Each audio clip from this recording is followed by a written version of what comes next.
punta kami sa sa Didim. Ayan o. Mahilig ako mag-collect ng ganito eh. Yan, dyan lang muna yan. Ano pa?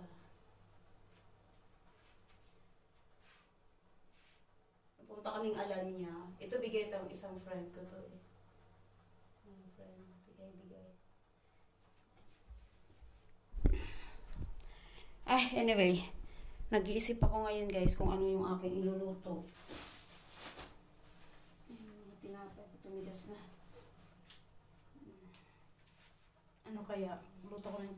Alam niyo guys, hindi ko alam kung kumain yung asawa ko kagabi. Kasi di ba nakatulog na nga ako. Dire-diretso yung tulog ko. So ko lang kung kumain siya o hindi. Hindi na siya kumain. So, lulutuin ko. Nag-iisip ako na lulutuin.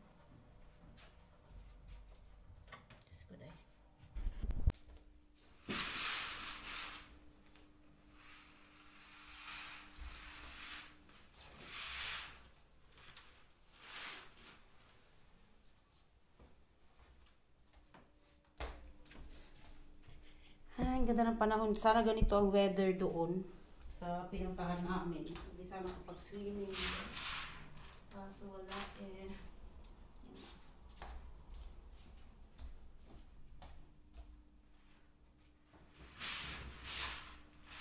Okay. Ay, tara guys. Bisitahin natin yung ating mga tinanim noon. Ay. Diba? Namulak-lak siya.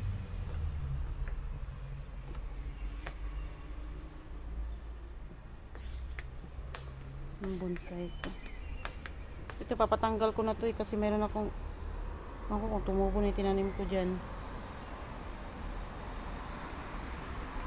Ay, na yung ating kamatis. Pero yung aking sili hindi pa tumubo. Ito kasi papatanggal ko na tong mga to eh. Lalo na to oh. Hindi mo to mapipigilan. Mas naumugat na to. Dire-diretso na to. Punuin niya talaga yan. Papatanggal ko na yan siya kasi wala akong paglagyan. Ayan guys. Hello.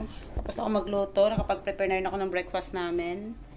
Ngayon, inantay ko lang yung chai guys na matapos. Inikain na kami.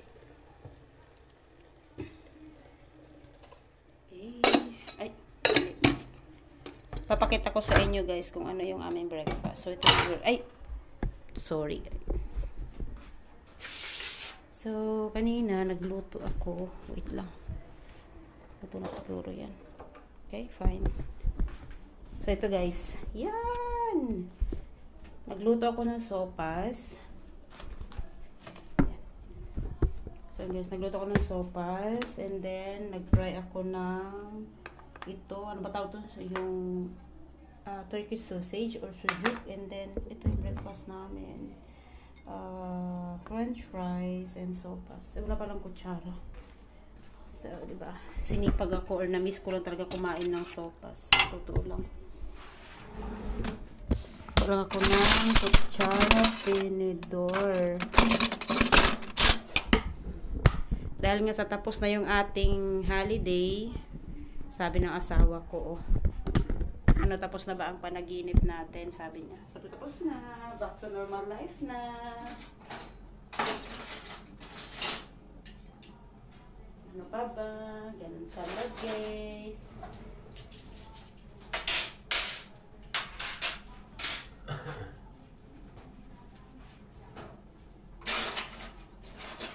Heidi.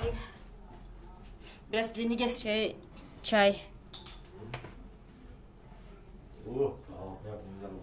Yes.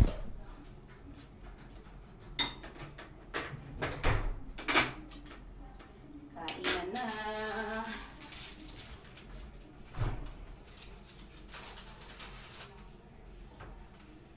Kain muna kami guys, no? Lalabas kami ngayon ni Mister. Punta kami sa borsa. Sana yung sapatos ko. Kailangan namin lumabas. Kasi kailangan magbayad ng tax. Ay, Diyos ko. Ganito talaga dito guys sa Turkey. Lahat na lang tax. Kaya, yan. Bala mag-gideceğiz mi? Bilmiyorum, sen istersen. Düşün. Mangista ba daw kami?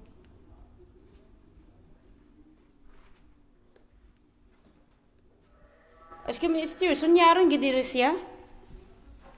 Na? Ne dersin? Ay, nagbagong isip. Pagkatapos na papunta sa ano, sa Bursa, punta daw kami sa... Ha? Kuwal dyan mo.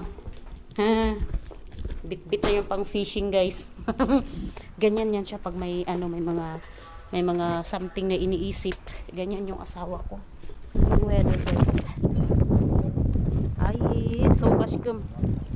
İnşallah soğuk değil ya. Ay.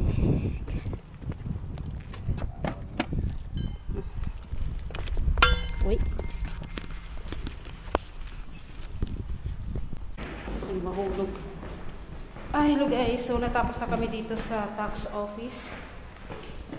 Ngayon guys, meron akong sabi sa inyo. Alam niyo sa totoo lang, nakakahilo dito manirahan sa Turkey.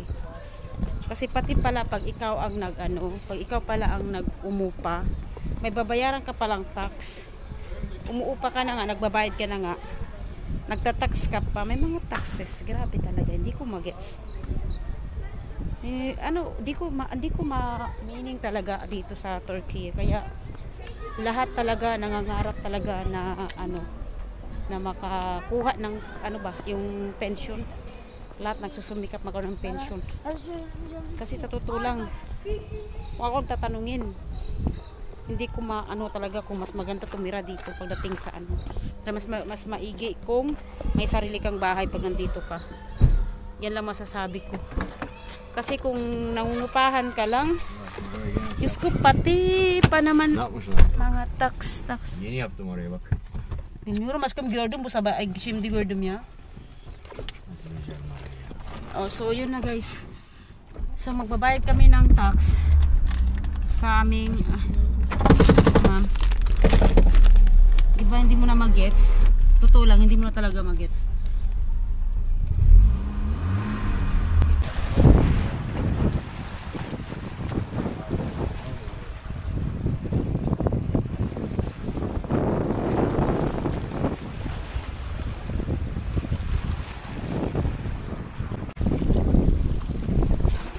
How many? How many fish? 3 tane. 3 mi? İyi. Tapos na. Summer fishing. Sa ayos na kami guys. Tingnan yung tingnan na fishing guys. Ayan.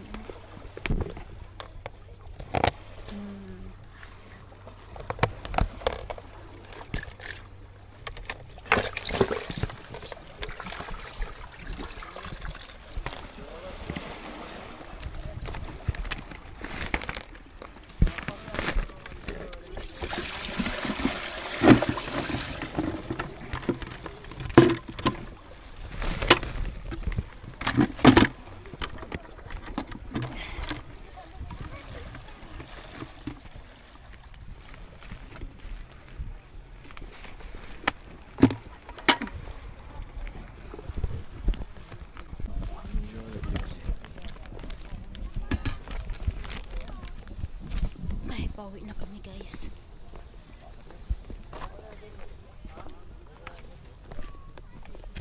Bici-bici. Meron siya isang friends dito. Başta alamazsın abi. Bismillah. İyi bici, kuruttun mu? Oh, maşallah. Almış mı?